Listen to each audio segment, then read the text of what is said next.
Welcome to our channel. In this tribute video, we present a list of notable actors who passed away today. These legends have contributed to their respective works in various ways, but sadly, they have left us today. Our condolences go out to their families and fans. Rest in peace. Before we begin, we kindly ask you to show your appreciation and support by liking this video and subscribing to the channel to stay updated. J.D. Souther, November 2nd, 1945, September 17th, 2024, was a revered figure in American music, particularly celebrated for his profound influence on the country rock genre. Souther's legacy as a singer, songwriter, and actor spans decades, earning him a place among the most influential songwriters of his time. His contribution to shaping the sound of artists like Linda Ronstadt and the Eagles was pivotal, and his songwriting prowess left an indelible mark on rock and country music. Born John David Souther in Detroit, Michigan, he grew up in Amarillo, Texas, where he developed his love for music, particularly jazz and rock, which influenced his later style. After moving to Los Angeles in the late 1960s, Souther immersed himself in the city's vibrant music scene, quickly becoming a prominent figure among the group of musicians who would define the Southern California sound. Souther's partnership with fellow musicians, especially his collaboration with the Eagles, was foundational in crafting the sound that would come to be synonymous with 1970s country rock.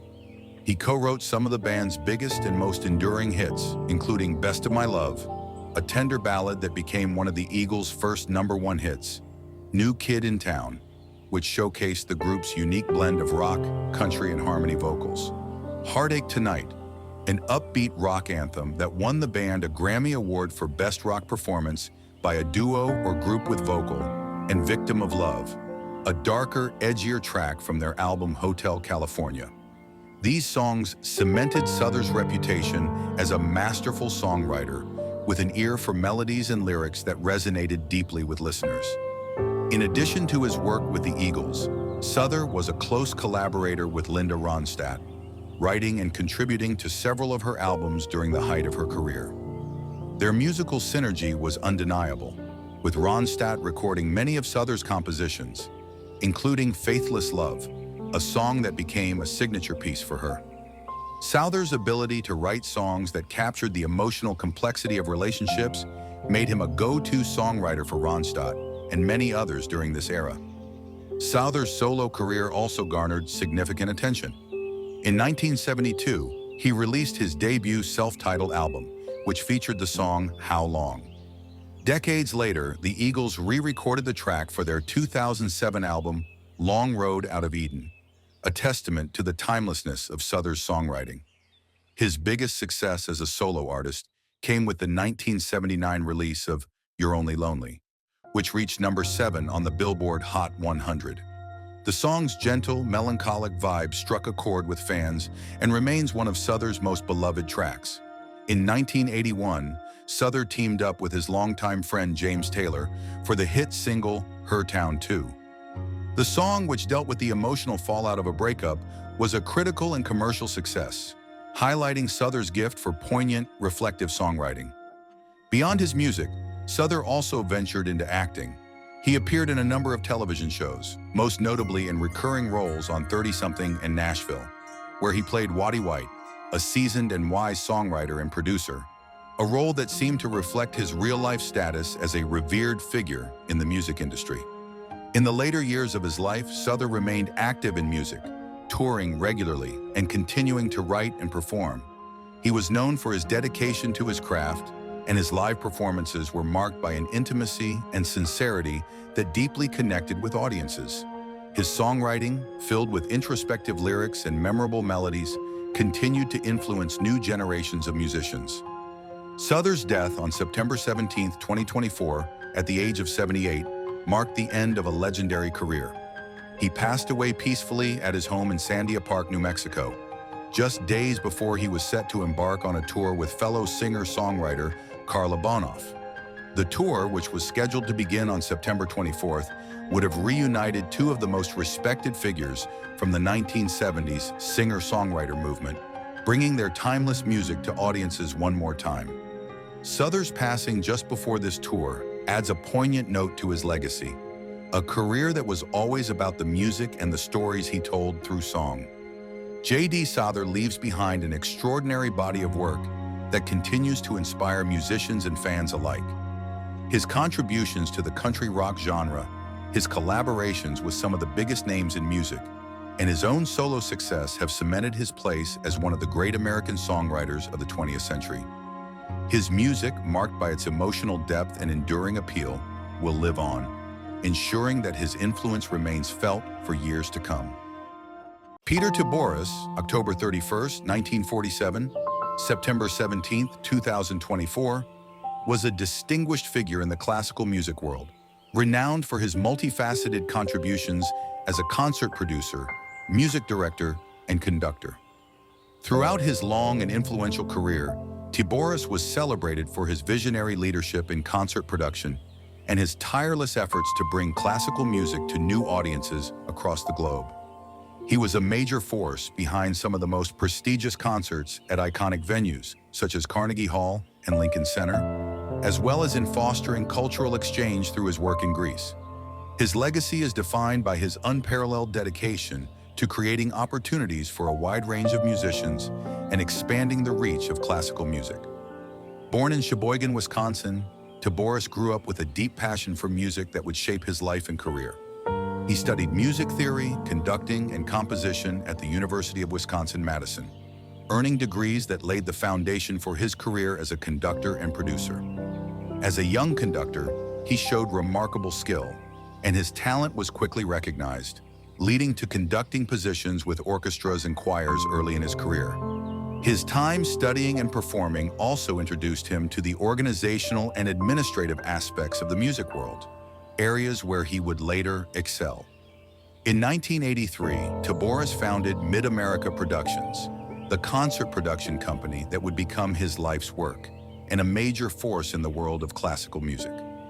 Mid-America Productions was created with the mission of providing performance opportunities to talented choirs, orchestras, and soloists from all over the world, allowing them to perform in some of the most prestigious concert halls.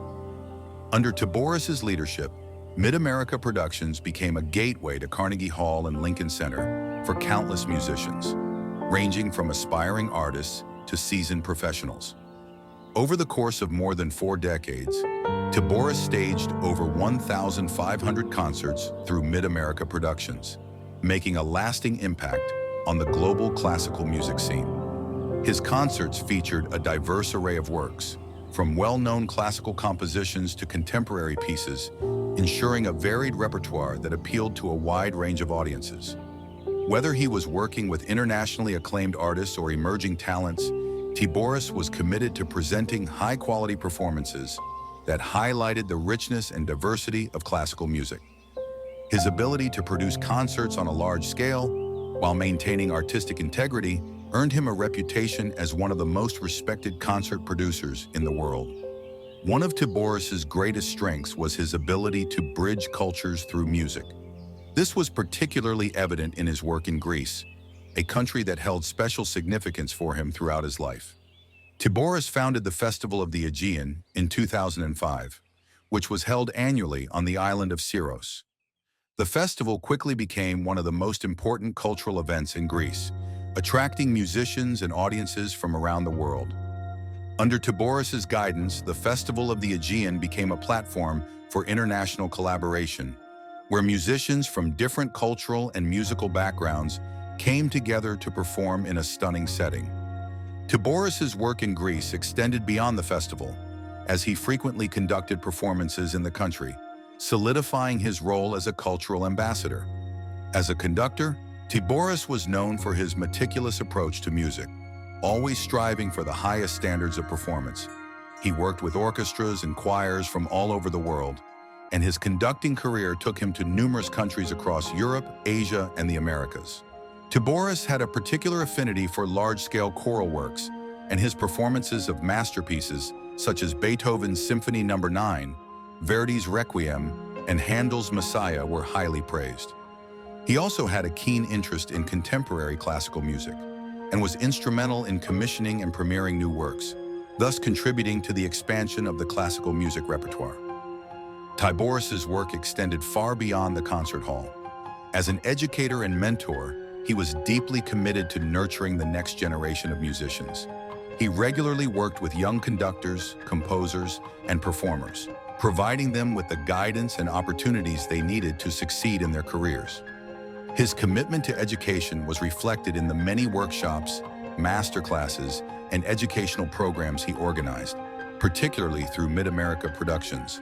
Tiboris believed that classical music should be accessible to all, and he was a strong advocate for music education as a means of fostering a deeper appreciation for the art form. Tiboris's passing on September 17, 2024, at the age of 76, marked the end of a remarkable career that spanned over 4 decades. He died peacefully, leaving behind a profound legacy in the classical music world. His final years were spent continuing his work with Mid-America Productions and overseeing the Festival of the Aegean, ensuring that his mission of bringing music to the world continued until the very end. His death occurred just months after celebrating the 40th anniversary of Mid-America Productions, a testament to the longevity and success of the company he built from the ground up. Peter Tiboris's influence on the world of classical music is immeasurable.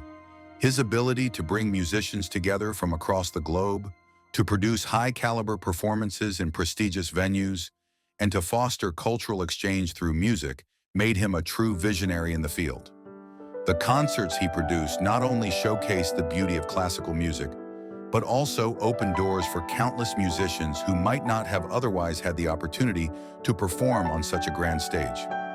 Tiboris's legacy will continue to live on through the many musicians he supported, the festivals he founded, and the concerts he brought to life. His life's work serves as a reminder of the power of music to connect people across cultures and borders, and his contributions to the world of classical music will be felt for generations to come. Billy Edward Wheeler, December 9, 1932, September 16, 2024, was an extraordinary American creative whose artistic contributions left a lasting impact across multiple fields, including songwriting, performing, writing, and visual art. A true polymath, Wheeler's career was defined by his ability to channel his immense creativity into various forms of expression, making him a prominent figure in American folk and country music, while also gaining recognition as a talented writer and visual artist. His deep connection to traditional folk music and his gift for storytelling shaped a body of work that resonated with generations of audiences. Wheeler's versatility and dedication to his craft made him a beloved figure in American culture, and his influence extended far beyond music. Born in Whitesville, West Virginia, Wheeler grew up in the Appalachian region, an area steeped in rich musical traditions that would go on to inspire his work. The sounds of folk, country, and bluegrass were deeply embedded in the cultural fabric of his upbringing, and these genres would become the foundation of his artistic expression. Wheeler attended Warren Wilson College and Berea College, where he earned degrees in English and theater arts, giving him a strong academic foundation that informed his later work as a writer and performer. Wheeler first gained widespread attention in the 1960s as a songwriter, penning songs that captured the emotional depth and storytelling traditions of American folk and country music. His songwriting combined lyrical elegance with vivid storytelling, often drawing on themes of love, loss, and the human experience. His work was characterized by a simplicity that belied its emotional complexity, allowing his songs to resonate deeply with listeners. He quickly became one of the most respected songwriters of his generation, with his songs being recorded by an array of well-known artists. One of Wheeler's most famous compositions is Jackson, co-written with Jerry Leiber, which became a hit for Johnny Cash and June Carter in 1967. The song's playful duet and its spirited narrative of a couple rekindling their romance struck a chord with listeners, cementing its place as a classic in American country music. Another of Wheeler's notable songs, The Reverend Mr. Black, co-written with Mike Stoller and Jerry Leiber, was a hit for the Kingston Trio in 1963. The song's moral tale and haunting melody highlighted Wheeler's ability to blend storytelling with a strong sense of musicality. Throughout his career, Wheeler worked with some of the biggest names in music, writing songs for artists such as Elvis Presley, Judy Collins, Kenny Rogers, and Neil Young. His songs often transcended genre boundaries, finding their way into both folk and mainstream country music. In addition to his work as a songwriter, Wheeler also released several albums as a performer, showcasing his own talent as a singer and musician. Wheeler's love of traditional folk music was evident throughout his career.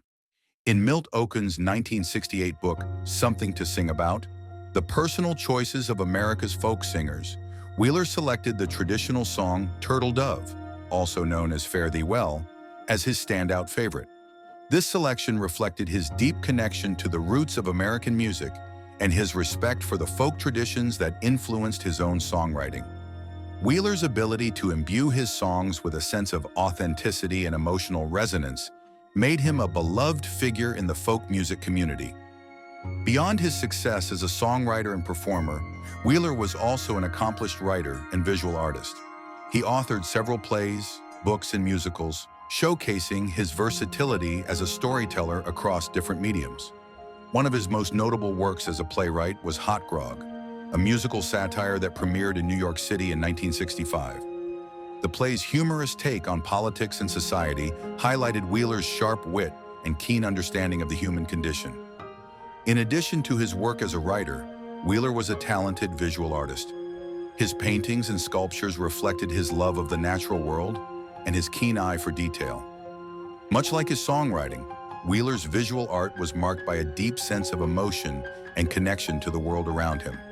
His artistic output was not confined to any one medium, and he seamlessly transitioned between music, writing, and visual arts throughout his career. Wheeler's contributions to American culture were recognized with numerous accolades and honors over the years. He was inducted into the Nashville Songwriters Hall of Fame in 2001, cementing his legacy as one of the most important songwriters of his time. His work has been celebrated not only for its artistic merit, but also for its ability to connect with audiences on a deeply personal level. In the later years of his life, Wheeler continued to create and share his art, never losing his passion for storytelling and music. He remained active in the artistic community, particularly in Swannanoa, North Carolina, where he lived for many years. Wheeler's home in the Blue Ridge Mountains provided him with the peace and inspiration he needed to continue his creative pursuits. His dedication to his craft, even in his later years, was a testament to his unwavering commitment to the arts. Wheeler passed away peacefully at his home in Swannanoa on September 16, 2024, at the age of 91. His death marked the end of a remarkable life that was defined by creativity, passion, and a deep connection to the world around him. Wheeler leaves behind a legacy that spans music, literature, and visual art, with each of his works reflecting his unique voice and perspective. Billy Edward Wheeler's contributions to American music and culture are immeasurable. His ability to tell stories through song, playwriting, and visual art touched the lives of countless people, leaving an indelible mark on each field he engaged with. His work continues to inspire new generations of artists and will be remembered for its emotional depth, timelessness, and the profound connection it fostered between the artist and his audience. Wheeler's legacy lives on in the songs he wrote, the stories he told, and the art he created, ensuring that his influence will endure for years to come. James Earl Jones, January 17, 1931, September 9, 2024, was an iconic American actor whose powerful voice, commanding stage presence, and remarkable versatility made him one of the most celebrated and respected performers in the history of entertainment. Over the course of a career spanning 7 decades, Jones became a trailblazer for Black actors in the industry, breaking barriers and redefining the possibilities for Black performers on both stage and screen. He left an indelible mark across multiple artistic mediums, earning widespread acclaim and becoming one of the rare individuals to achieve EGOT status by winning an Emmy, Grammy, Oscar, and Tony Award. Born in Arcaboutla, Mississippi, Jones's early life was marked by hardship and challenge. He was raised primarily by his grandparents in Michigan after his father, actor Robert Earl Jones, left the family, and he struggled with a severe stutter that left him virtually mute for years. However, It was his immersion in literature and poetry, encouraged by a supportive teacher, that helped him find his voice and overcome his speech impediment. This personal triumph over adversity would later become a defining aspect of his life and career, and his ability to turn a speech challenge into one of the most famous voices in the world is a testament to his resilience and determination. Jones's formal training as an actor began at the University of Michigan, where he initially studied pre-med before shifting his focus to drama. After serving in the U.S. Army during the Korean War, he continued his studies in theater at the American Theater Wing in New York. His big break came in the late 1950s when he began working in off-Broadway productions, quickly establishing himself as a formidable stage actor. Jones's breakthrough role came in 1964 when he starred as the tragic hero Othello in a New York Shakespeare Festival production, a performance that would forever cement his status as one of the greatest interpreters of Shakespeare in modern times. His deep, resonant voice and powerful physical presence made him a natural fit for the role, and he became one of the first Black actors to receive critical acclaim for playing traditionally white Shakespearean roles. Jones's work in the theater continued to draw attention throughout the 1960s and 1970s, and he earned his first Tony Award in 1969 for his portrayal of boxer Jack Jefferson in The Great White Hope, a role he would later reprise for the film adaptation, earning an Academy Award nomination for Best Actor in 1970. This performance was a defining moment in his career, as it not only showcased his extraordinary talent, but also positioned him as a trailblazer for Black actors, tackling complex, nuanced roles that broke away from the stereotypical parts often offered to African Americans at the time. His stage work included acclaimed performances in plays such as Fences by August Wilson, where he portrayed the embittered yet deeply human Troy Maxon, a role that earned him his second Tony Award in 1987. His portrayal of Maxon was hailed as one of the most powerful performances in modern American theater, a reflection of his ability to bring emotional depth and authenticity to complex characters. Though Jones's impact on the stage was profound, he became a household name through his work in film and television. In 1977, he provided the iconic voice of Darth Vader in Star Wars, a role that catapulted him to international fame. Despite never appearing on screen in the films, his voice work as the villainous Sith Lord became one of the most recognizable and enduring performances in cinematic history. The deep, authoritative timbre of his voice lent a sense of gravitas and menace to the character, solidifying Darth Vader as one of the most memorable villains in movie history. Jones reprised the role in subsequent Star Wars films, further embedding his legacy in popular culture. Jones's contributions to film and television extended far beyond his role as Darth Vader. He was a versatile actor capable of excelling in a wide range of genres, from drama to comedy to animated films. He starred in beloved films such as Coming to America, 1988, where he portrayed King Jafar, and Field of Dreams, 1989, in which his portrayal of Terrence Mann, a reclusive writer, was deeply moving and widely praised. In the realm of animation, Jones lent his majestic voice to the role of Mufasa in Disney's The Lion King, 1994. His portrayal of the wise and compassionate king of the Pride Lands was a cornerstone of the film's success and has remained one of the most beloved performances in animated film history. His iconic delivery of lines such as "Remember who you are" left a lasting impression on audiences young and old. He reprised the role for the 2019 live-action adaptation of The Lion King, further solidifying his connection to the character. In addition to his on-screen and stage performances, Jones was known for his work as the voice of CNN, delivering the network's signature announcement, "This is CNN," with a tone that conveyed authority and gravitas. His work with CNN was just one of the many examples of how his voice became an integral part of American cultural consciousness. Jones's immense talent and wide-ranging body of work earned him numerous accolades throughout his career. In 1985, he was inducted into the American Theater Hall of Fame, recognizing his extraordinary contributions to the stage. He received the National Medal of Arts in 1992, a Kennedy Center honor in 2002, and the Screen Actors Guild Life Achievement Award in 2009, all of which celebrated his long-standing impact on the arts and his contributions to American culture. In 2011, Jones was honored with an Academy Honorary Award, recognizing his lifetime achievements in film. Despite never winning a competitive Oscar, this honor solidified his place among the greatest actors in cinematic history. His EGOT status, Emmy, Grammy, Oscar, Tony, was a rare accomplishment, showcasing his versatility and success across multiple artistic disciplines. Jones's death on September 9, 2024, at his home in Powling, New York, marked the end of an extraordinary life. Upon his passing at the age of 93, CNN, whose brand he had long been associated with, released a statement acknowledging the profound impact of his voice, stating that Jones uniquely conveyed through speech instant authority, grace, and decorum. That remarkable voice is just one of many things the world will miss about James. Jones's legacy as an actor and trailblazer for Black performers in the entertainment industry will continue to inspire generations. His career, defined by excellence, dignity, and resilience, serves as a testament to his enduring impact on the arts.